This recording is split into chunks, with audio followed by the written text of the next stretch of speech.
This story sounds like it's straight out of a movie, but it actually happened. And it all starts with a 33-year-old Elvis impersonator from Mississippi named Casey.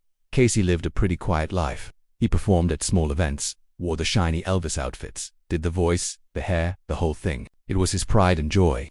But before he was Elvis on stage, he was Casey, the janitor at a local hospital. And one night in 2001, during a long overnight shift, something happened that would completely change his life. Casey was cleaning different areas of the hospital. It was quiet. He was tired, and while looking for somewhere to take a quick breather, he ended up in a part of the building he normally didn't enter, the morgue area. He opened a refrigerator looking for a drink, but instead, he saw medical materials and remains being stored.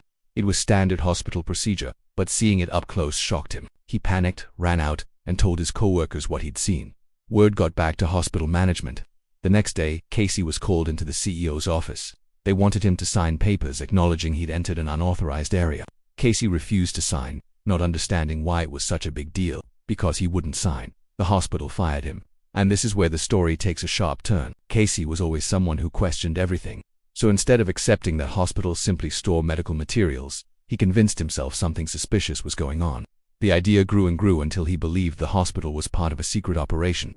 He didn't have proof, but he was sure of it. He told his family, his friends, people online. Sometimes he'd even stop in the middle of his Elvis performances to talk about it. People tried to explain, but Casey's mind was set.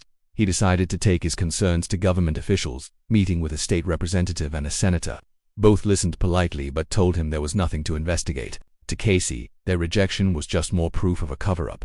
Years passed. His obsession affected everything. Jobs came and went. His relationship fell apart. He just couldn't let it go. Then, in 2006, he discovered a small online newspaper known for covering unusual stories. Finally, he thought, someone will listen. The newspaper was owned by a man named Dutch, a business owner, martial arts instructor, and aspiring politician. Casey sent him an email explaining everything. Dutch ignored it. Casey called. No answer.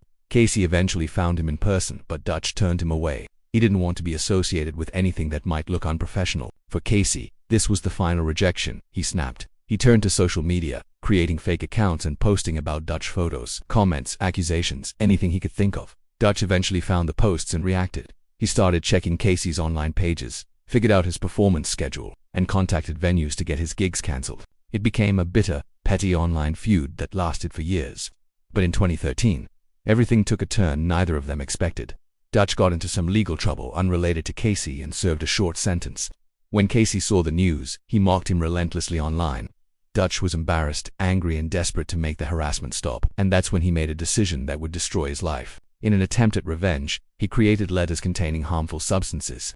He sent these letters to people Casey had disagreed with in the past, hoping to frame him. One letter went to a judge, one to a state senator, and one, unbelievably, was addressed to the President of the United States.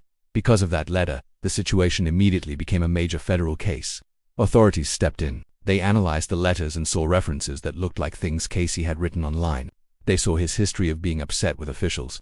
From the outside, it looked incredibly suspicious. Casey was arrested and questioned, but as they talked to him, investigators realized something was off. He seemed genuinely confused. He didn't understand what the letters were about and didn't seem capable of something so dangerous.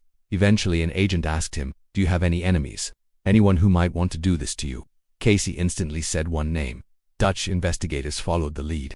They searched Dutch's martial arts studio and found evidence linking him directly to the letters. That was it. He was arrested, charged, and eventually took a plea deal, receiving a 25-year prison sentence. Casey was finally cleared.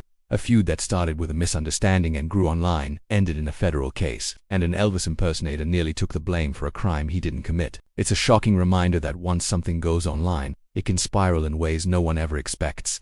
Thanks for watching.